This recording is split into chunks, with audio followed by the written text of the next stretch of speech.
Imagine-toi, au cœur d'une église, assis dans le silence d'une prière, les yeux fermés, ton esprit tout à Dieu. Mais soudain, une pensée envahit ton cœur. Une image, une tentation. Elle est là, sans prévenir.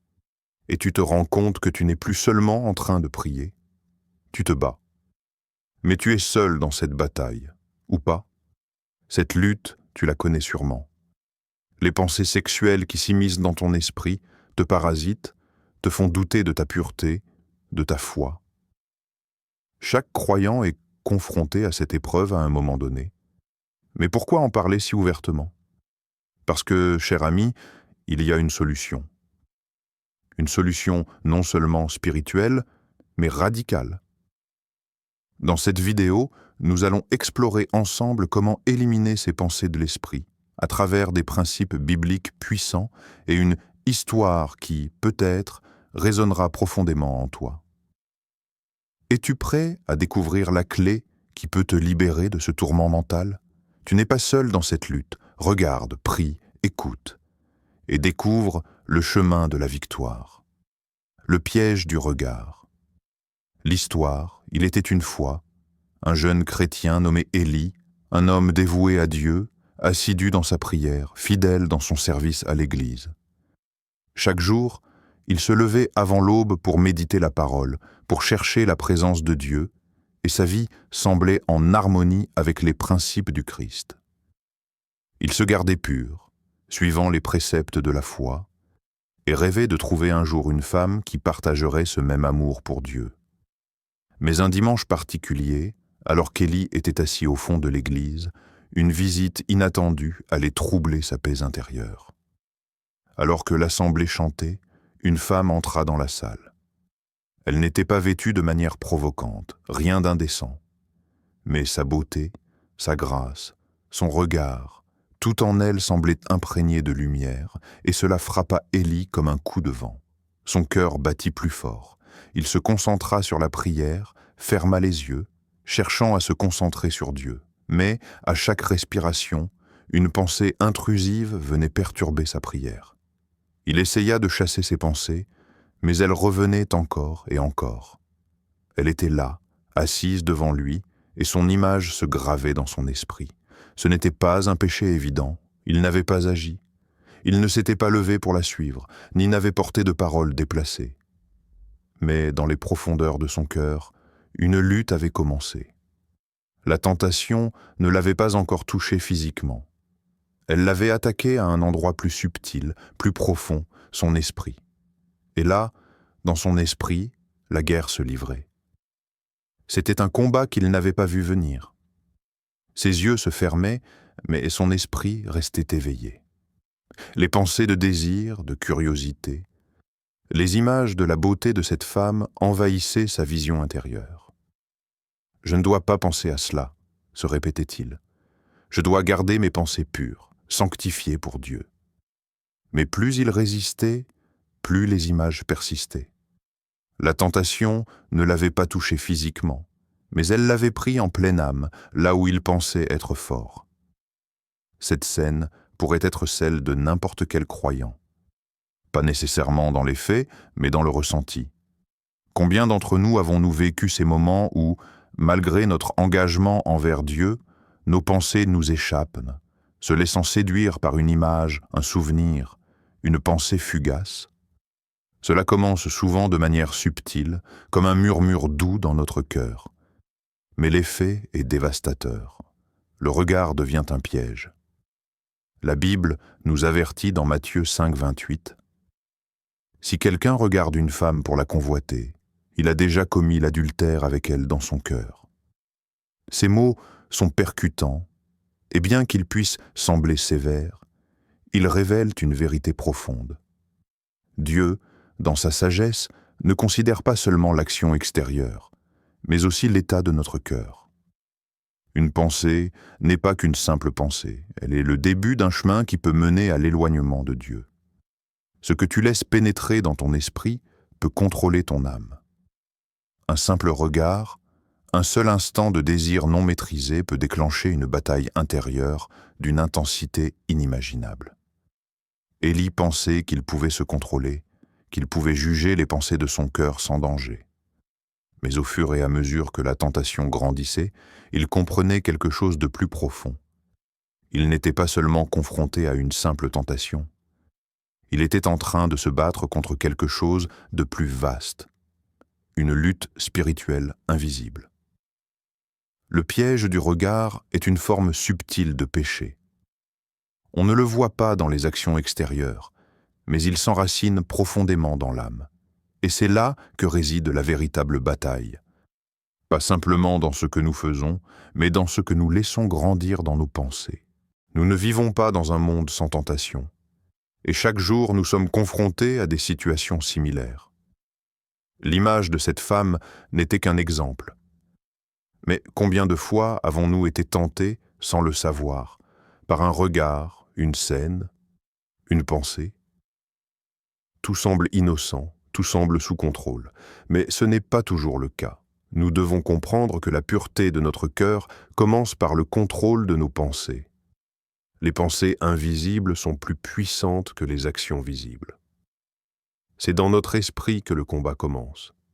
Et souvent, si nous ne contrôlons pas nos pensées, elles se transformeront en action. Cette lutte, ce combat intérieur, est celui de chaque chrétien qui désire vivre une vie sainte et consacrée. Si tu te reconnais dans cette histoire, sache que tu n'es pas seul. Élie n'a pas été le seul à combattre contre ses pensées. Chacun d'entre nous, à un moment ou à un autre, doit faire face à ce défi. Alors, as-tu déjà prié pour être délivré d'un regard? Ce n'est pas une simple prière. C'est une demande ardente à Dieu pour qu'il prenne le contrôle de ton esprit, qu'il protège ton cœur des tentations invisibles qui peuvent tout faire sombrer. C'est dans cette prière que commence la guérison. Dans ce combat invisible, Dieu est la seule réponse. Le cerveau n'oublie rien. La science au service de la sanctification. Ce que tu vois s'imprime. Ces simples mots résument un phénomène scientifique puissant. Tout ce que nous percevons, tout ce que nous consommons, se grave dans notre esprit. Notre cerveau fonctionne comme une machine d'enregistrement, capturant chaque image, chaque pensée, chaque sensation. Les scientifiques ont démontré que les images mentales, qu'elles soient conscientes ou inconscientes, forment des réseaux neuronaux qui se renforcent au fil du temps. Plus nous sommes exposés à un stimulus, plus notre cerveau crée des chemins neuronaux qui rendent ces stimuli plus faciles à rappeler. Cela explique pourquoi il est si difficile de se débarrasser des pensées sexuelles une fois qu'elles sont implantées dans notre esprit. Ces pensées n'apparaissent pas simplement comme des flashs isolés, elles créent un réseau, un lien neurologique. Quand nous nous laissons exposer à des images ou des idées qui alimentent la chair, ce lien se renforce. Les pensées sexuelles deviennent alors de plus en plus difficiles à éteindre, car elles sont alimentées par des circuits neuronaux bien établis. C'est là que la science rencontre la sagesse divine. L'apôtre Paul, dans Romains 12:2, nous exhorte « Soyez transformés par le renouvellement de l'intelligence ». Il ne dit pas seulement « par la prière », bien que la prière soit essentielle. Non, Paul parle ici d'un renouvellement mental, d'un processus de rééducation spirituelle. Il parle d'un effort conscient et discipliné pour transformer notre pensée et rompre avec les habitudes de pensée impures qui s'insinuent dans nos vies. C'est une sanctification qui commence par l'esprit, une sanctification qui prend racine dans nos pensées et nos désirs.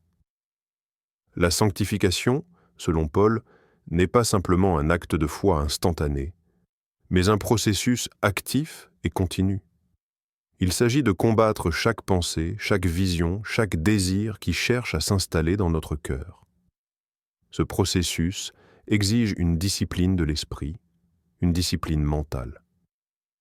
Cela peut sembler contre-intuitif pour beaucoup, mais les recherches scientifiques sur le cerveau nous le confirment.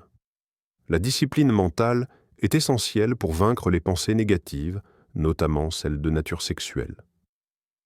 Chaque fois que nous nourrissons ces pensées, nous renforçons leur pouvoir sur nous. Il ne suffit pas de prier pour être libérés d'un regard. Nous devons actuellement changer ce que nous consommons, ce que nous laissons entrer dans notre esprit. Cela nous ramène à une idée fondamentale du christianisme, la discipline. Dans les Écritures, nous voyons que la sanctification n'est pas un processus passif, mais un effort actif. Il ne s'agit pas de laisser simplement Dieu agir en nous sans notre participation. Au contraire, nous sommes invités à participer activement à notre transformation en Christ. Comme Paul le dit, ce processus implique un renouvellement mental, une action volontaire de notre part pour changer nos habitudes, nos pensées et nos attitudes. Le chrétien ne peut pas continuer à nourrir son esprit de ce qui est impur et s'attendre à vivre une vie pure. Rompre avec les déclencheurs est essentiel. Ces déclencheurs peuvent prendre de nombreuses formes. Les films, les discussions, les musiques ou même les vêtements qui suscitent des pensées impures. Si nous continuons à nourrir ces déclencheurs, nous demandons à Dieu de travailler contre ce que nous avons nourri dans notre esprit. C'est une contradiction. Tu ne peux pas nourrir le feu et demander à Dieu de l'éteindre. C'est une question de logique. Si tu continues à regarder des contenus inappropriés, si tu laisses ta chair dominer dans tes pensées et tes actions, tu renforces ces réseaux neuronaux qui les soutiennent. Plus tu laisses entrer des pensées impures, plus ces pensées prennent racine et dominent. La sanctification, en revanche, demande un processus d'élimination de ce qui nourrit ces désirs. Il est temps de faire le ménage, de couper les chaînes, de débarrasser ton esprit de la nourriture impure qui l'alimente. Cela signifie éliminer certaines choses de ta vie. Les films ou vidéos qui éveillent la chair, les discussions légères qui vont trop loin, la musique qui crée des images dans ton esprit. Cela inclut également les discussions sociales, les environnements et même les relations qui te poussent dans cette direction. Plus tu élimines ces choses, plus les pensées perdues de désir perdront leur pouvoir. Tu verras que, peu à peu, les pensées deviennent moins intenses, moins fréquentes, moins intrusives. Il existe une autre vérité dans ce principe. Le cerveau ne fait pas de distinction entre ce qu'il voit réellement et ce qu'il imagine ou consomme mentalement. Ce que tu laisses entrer dans ton esprit, même de manière passive, va affecter ton comportement. Si tu consommes du contenu visuel ou audio qui n'est pas pur, tu participes activement à cette rééducation de ton cerveau vers des désirs impurs. Ainsi, tu dois être aussi vigilant sur ce que tu vois et entends que sur ce que tu dis et fais. Les pensées sexuelles ne sont pas seulement une question de volonté, elles sont aussi une question de ce que nous choisissons de nourrir. Qu'es-tu prêt à supprimer pour redevenir maître de ton esprit? Chaque sacrifice, chaque choix conscient pour te débarrasser des déclencheurs t'amène un peu plus près de la liberté. Ce n'est pas facile. C'est un processus. Mais c'est un processus essentiel pour une sanctification complète, une transformation qui commence dans ton esprit et transforme ton cœur. Le chemin vers la pureté n'est pas fait seulement de prières, mais aussi de choix quotidiens. La vraie victoire sur les pensées sexuelles n'est pas seulement une question de prière, mais un travail quotidien pour renouveler ton intelligence, pour désapprendre les mauvaises habitudes et rééduquer ton esprit à ce qui est pur, noble et vrai. La sanctification se vit dans la discipline. Le jeûne de l'œil, un principe oublié. Le roi David, un homme après le cœur de Dieu, disait « Je ne mettrai rien de mauvais devant mes yeux ». Psaume 101, verset 3. Dans cette parole, il dévoile un principe ancien, un pacte intime entre lui et son propre regard, une forme de jeûne visuel qui dépasse la simple abstinence de nourriture. David savait que ce qu'il laissait pénétrer dans son esprit par ses yeux avait une influence profonde sur son âme. Dans ce monde saturé d'images, de tentations visuelles, le jeûne de l'œil devient un acte spirituel puissant et essentiel. Tout comme nous choisissons de jeûner de la nourriture, en marquant une séparation entre notre corps et la tentation de la chair, nous devons apprendre à jeûner des images, à refuser d'offrir à nos yeux ce qui corrompt l'âme. Ce jeûne ne consiste pas simplement à fermer les yeux sur des péchés flagrants, mais à faire le choix conscient de ne pas nourrir notre imagination de scènes qui excitent nos désirs impurs. Ce que nous observons, même inconsciemment, pénètre notre cœur et transforme nos pensées. Les yeux, fenêtres de l'âme, ont un pouvoir incomparable. Ils captent non seulement des images, mais aussi des désirs cachés, des passions inavouées. Il suffit d'un regard furtif, d'une courbe aperçue dans un moment d'inattention, et toute l'architecture de notre pensée peut être altérée. Mais ici réside la beauté de l'acte de jeûner des yeux.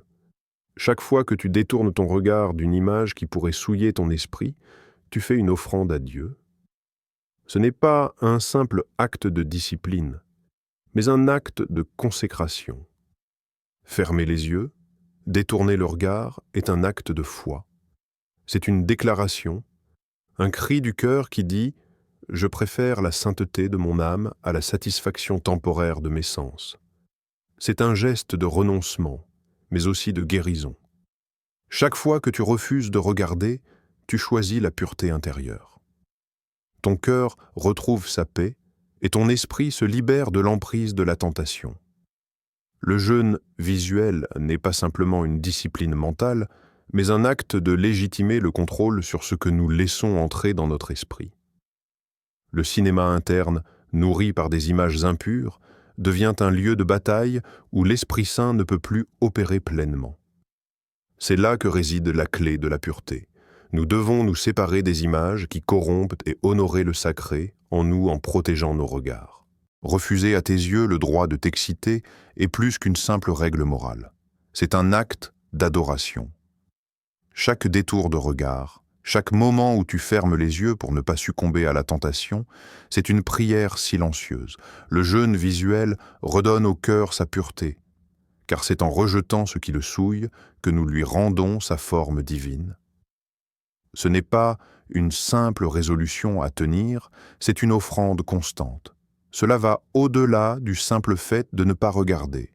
Cela revient à choisir délibérément la pureté dans un monde impur. C'est un sacrifice quotidien.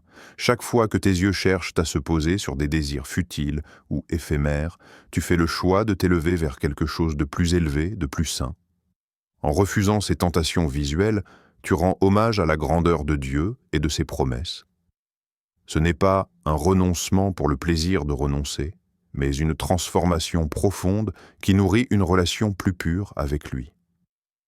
Et peut-être, dans cet acte simple de détourner les yeux, Dieu te montre ce qu'est la vraie sainteté. Elle commence non pas dans les grands actes visibles, mais dans les petites décisions quotidiennes, celles que personne ne voit, mais qui forgent un caractère irréprochable devant lui.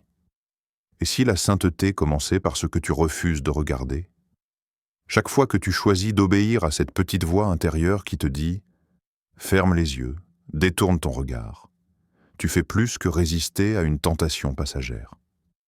Tu choisis la pureté, tu choisis l'intimité avec Dieu. Le jeûne des yeux devient, alors, non seulement une discipline, mais une voie vers une plus grande proximité divine, une manière de sanctifier chaque instant de ta vie, de chaque regard que tu poses. La puissance de la confession. Sortir de l'ombre. Les pensées sexuelles, comme toutes les tentations du cœur humain, aiment les ténèbres. Elles se cachent dans les recoins sombres de l'esprit, prospèrent dans le silence et s'épanouissent dans la honte. Tant que tu laisses ces pensées grandir dans le secret, tu nourris ce qui te lie, tu fortifies ce qui te détruit. C'est un principe qui touche à la fois notre nature humaine et notre spiritualité. Tant que nous gardons nos luttes pour nous-mêmes, elles restent puissantes, inébranlables, invisibles. Mais la lumière de Dieu, ne peut pénétrer là où il y a des ténèbres invisibles. Jacques 5,16 nous invite à agir différemment. Confessez vos péchés les uns aux autres et priez les uns pour les autres, afin que vous soyez guéris. Cette invitation divine nous rappelle que la guérison commence dans la vérité partagée, dans la vulnérabilité, là où la lumière éclaire les recoins les plus sombres de notre âme. Il est difficile de le comprendre, mais la liberté n'arrive pas par le simple fait de tout garder pour soi, ou de s'isoler dans la honte. La confession n'est pas simplement une liste de fautes à énumérer. Elle est un acte spirituel puissant, un acte de libération.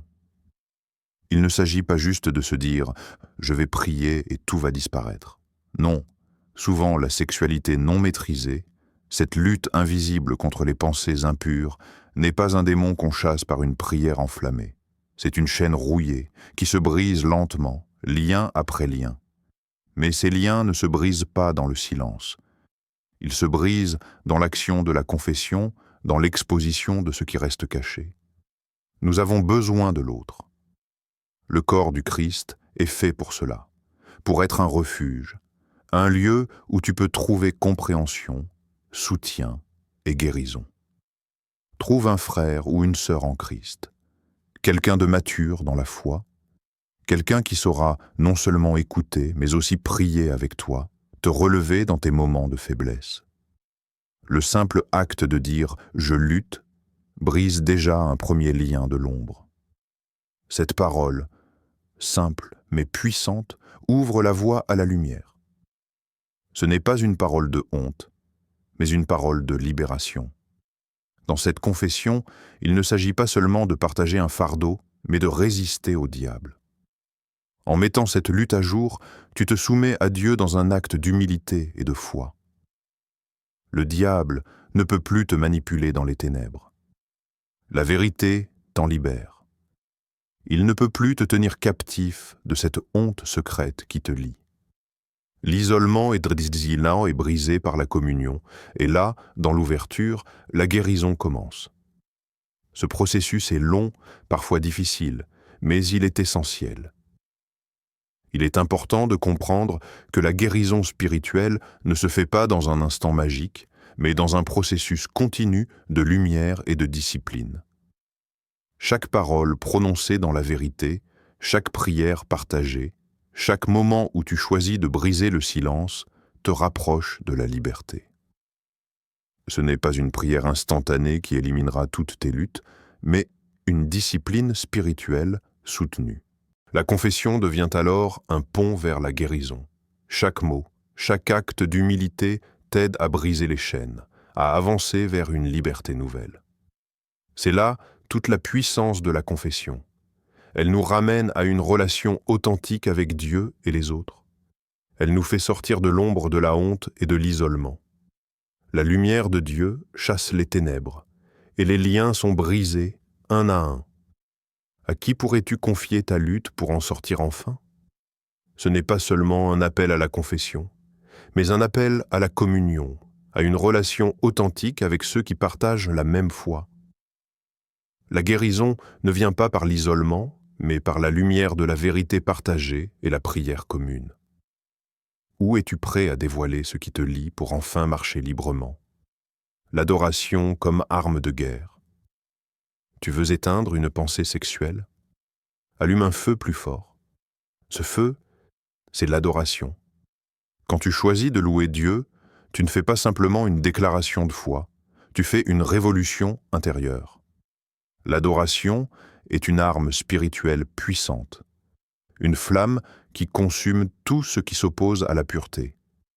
Car quand tu élèves ton cœur vers le ciel, quand tu chantes et proclames la gloire de Dieu, ton esprit se remplit. L'Esprit Saint, dans sa puissance divine, élève ton âme au-dessus des faiblesses de la chair. Tu n'es plus pris dans l'étau des désirs terrestres, tu te retrouves dans une dimension spirituelle où les pensées impures n'ont plus de place. C'est exactement ce que Paul veut dire dans Galates 5,16 lorsqu'il dit « Marchez selon l'esprit, et vous n'accomplirez pas les désirs de la chair. » Ce n'est pas une question de lutter contre la tentation en fixant le mal, de l'observer sans cesse pour essayer de le maîtriser.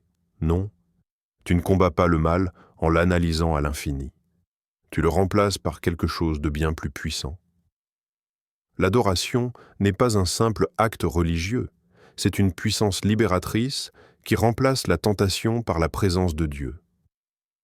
À chaque moment de faiblesse, quand l'assaut de la tentation devient trop fort, chante. Proclame la grandeur de Dieu dans ton cœur. Médite sur sa bonté. Remplis ton esprit de sa vérité. Tu seras surpris de constater combien un cœur qui s'incline dans l'adoration étouffe instantanément le cri de la convoitise. Les pensées impures ne peuvent pas résister à l'effusion de la louange. La musique d'un cœur brisé, qui recherche Dieu dans la sincérité, nourrit l'esprit et chasse l'envie. L'adoration devient une barricade contre l'ennemi. Le diable, qui cherche à s'introduire dans tes pensées, ne peut pas résister à un cœur qui s'élève en adoration. La tentation, aussi forte soit-elle, doit se soumettre à la domination de l'esprit. Il n'y a pas de place pour 2 maîtres dans ton esprit. Lorsque tu choisis de faire régner l'amour de Dieu sur tes pensées, les désirs de la chair n'ont plus de pouvoir. Ton esprit, nourri de la présence de Dieu, devient un terrain où Satan n'a aucune autorité. C'est un principe spirituel inébranlable. Lorsque tu choisis de chanter à Dieu, de le louer, de le méditer dans les moments de tentation, la convoitise perd toute sa force. Ce feu brûle tout ce qui ne vient pas de Dieu.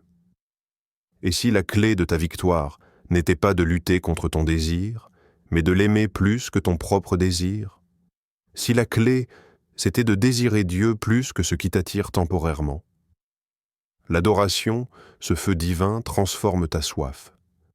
Au lieu de désirer ce qui corrompt, tu commences à désirer ce qui te purifie. C'est un échange spirituel profond. Tu remplaces ton désir de chair par un désir ardent pour la sainteté de Dieu. C'est là que se trouve la vraie libération. Chaque moment d'adoration devient une victoire sur la chair, une nouvelle dimension où la présence de Dieu transforme ton cœur et ton esprit. Les pensées sexuelles ne peuvent pas résister à un cœur qui aime plus profondément et plus intensément le Seigneur.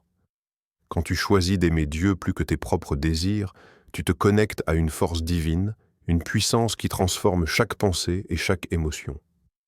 L'adoration, ce n'est pas juste un chant, c'est une arme de guerre spirituelle. Elle détruit les forteresses mentales et ouvre des portes vers une liberté nouvelle. Et si la clé, c'était d'aimer Dieu plus que ton propre désir? Lorsque tu choisis d'adorer au milieu de la tentation, tu choisis de placer Dieu sur le trône de ton cœur. Et là, il n'y a plus de place pour rien d'autre. Si tu es resté jusqu'ici, c'est que cette vidéo t'a parlé, que la lutte contre ces pensées t'est familière. Mais tu sais quoi? Ce n'est pas une lutte sans fin. Dieu te donne les armes pour être victorieux. Et ces armes ne sont pas hors de ta portée. Elles sont en toi, dans la prière, la discipline, et surtout dans ta relation avec lui. Si tu veux aller plus loin, commence dès aujourd'hui à appliquer ces principes. Confie-toi, renouvelle ton esprit et mets en pratique ce que tu as appris ici. Mais surtout, n'oublie pas qu'il y a des milliers d'autres personnes comme toi, traversant cette même épreuve. Ensemble, prions, encourageons-nous et transformons cette lutte en victoire. Si cette vidéo t'a touché, laisse un commentaire. Partage-la avec quelqu'un qui pourrait en avoir besoin. Abonne-toi pour d'autres vidéos comme celle-ci et activons ensemble le pouvoir de Dieu pour nous libérer de la tentation.